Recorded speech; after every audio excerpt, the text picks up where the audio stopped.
In this, we are going to cover a collection module.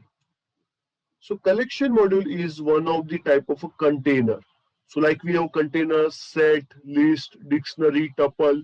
Similarly, we have the container called as a collection module. And from this, we are going to understand two important things. The one is a counter and the second one is basically queue. Okay, so that is basically considered to be as DQ. So these are the two important things which we are going to cover in the collection module. So let's start. So in the collection module, I'm going to take the counter. So from collection module, I'm going to import the counter. Okay, great. So now suppose I'm defining A equal to 4, B equal to 2, C equal to 0 and D equal to -2. And I'm going to convert these values into the list. Okay, so the element in the C I want to check out in the list. So you can check out A is been converted 4 times, B is converted 2 times, C there is no value, and D even we have a negative value, so D is also not been represented. So counter we have a certain number of elements can be converted into a list for further processing. Similarly, suppose you have a list and you just want to convert that or count that number of element inside that list. It is also possible with the counter. So you can see A equal to 4 and B equal to 2. It has been represented by the counter. Okay. So now I have the string MHM outcome based education, my string. And I'm going to represent that. I'm going to print that first. And after that, I'm going to find out most common words. Okay, so let me write down only one over here first. So the common character. So you can see the space has been repeat 3 times. Space is considered to be as character. Now when I write 2, the space will be considered plus the repeated next repeated character also been considered. Like M is repeated twice. Okay, so when I write 3, there will be 3 repeated values will be represented. Okay, it is not the number of time it is repeated. Okay, so U is also been repeated twice. It is a case sensitive for sure. If I write 7, okay, so space also been considered. H, M, T, C, O, E.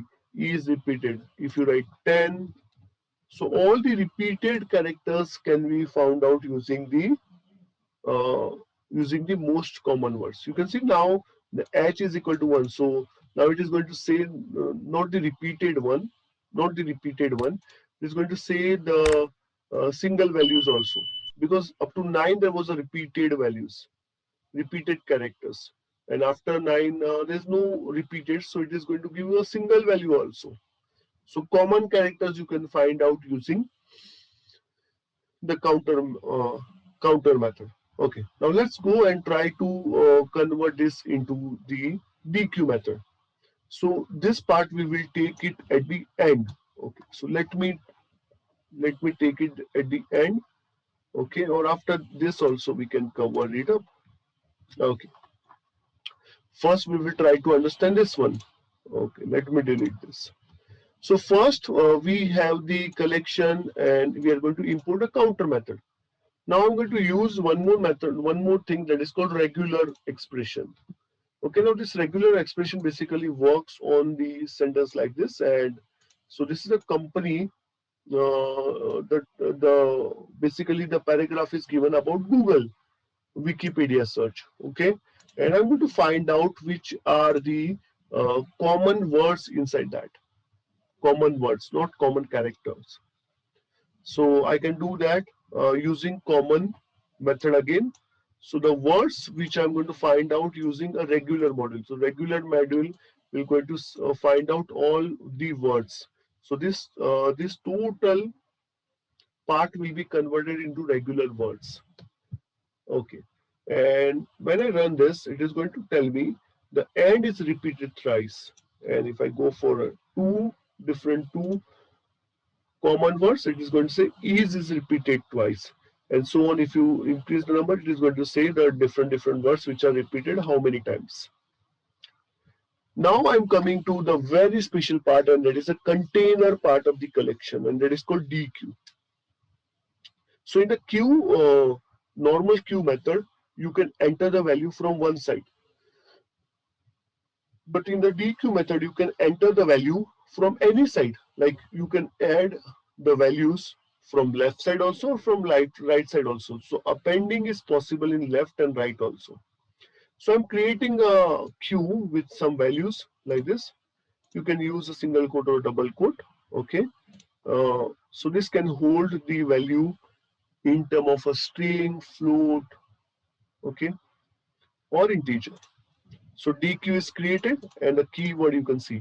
Suppose I want to add into the left side, which is not possible to do with the other data type. Now here we have added black on the left side of that. I'm going to add the orange on the right side. So when you want to append on the left side, you need to write append on the left side. And when you write only append, it is by default on the right side.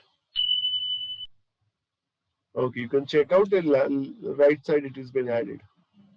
Now, when you want to check how many common repeated values are there, so you can see the white has been repeated twice over there. Okay, so this is a method to find out the common values which are in the DQ. Now, suppose if I do a pop means removing first value. So if I just write pop, it is going to take the value outside from right side. So orange will be taken out. And so orange is now gone. If I do a pop on the left side, it is going to take the black as outside. Okay, so append we can do a left, even pop we can do a left, append we can do on right, and pop we can do on the right. Great. I can reverse this also. Very simple way I can reverse that. So these are the methods which can be applied on a DQ. This is also one kind of a container like list, tuple, set, and dictionary. Okay. So suppose now we have the tuple like this, and you can check the tuple. Okay, it's saying okay, this is a tuple is created. Now this tuple can be converted into DQ just by writing collection into DQ. Now I can append. Okay, now when you write append, it is added on a right side, and when I write append left, it is added on a left side. Okay, so the new queue is created. You can check the type of that, and that is will be DQ. You can do a positive rotation. So positive rotation means we can say on the right side rotation. You can see the 9 is being rotated on this side. Okay, 9 and 11 is rotated. You can do a negative rotation also. So I have written only -1. So you can see the 11 has been shifted over here. 9 has been shifted over here. The 7 has been shifted on this side. You can do a 2, 3 rotations also like this. 2 rotations. Great. I can check the length of that. How many numbers are there? 6 numbers are there. I can just clear it out. Clear means delete all the values. And if I check the length of that afterwards, it will be for sure 0 because we have delete everything. You can create the DQ of the name like this MHM outcome consultancy or MHM consultancy, and I can check one by one character using a for loop. So DQ allowed you to do this process also. And in the final, we will try to understand one more important thing. Suppose you have a number like this, and I'm going to convert that number into DQ. You can see. And now I'm using a counter method also. Okay, how many times 4 has been repeated inside that? So 4 is repeated 5 times. So in the collection module, we just need to learn only two important part. And one is DQ and the second part is basically called as a counter. So this is a very interesting tutorial on collection module.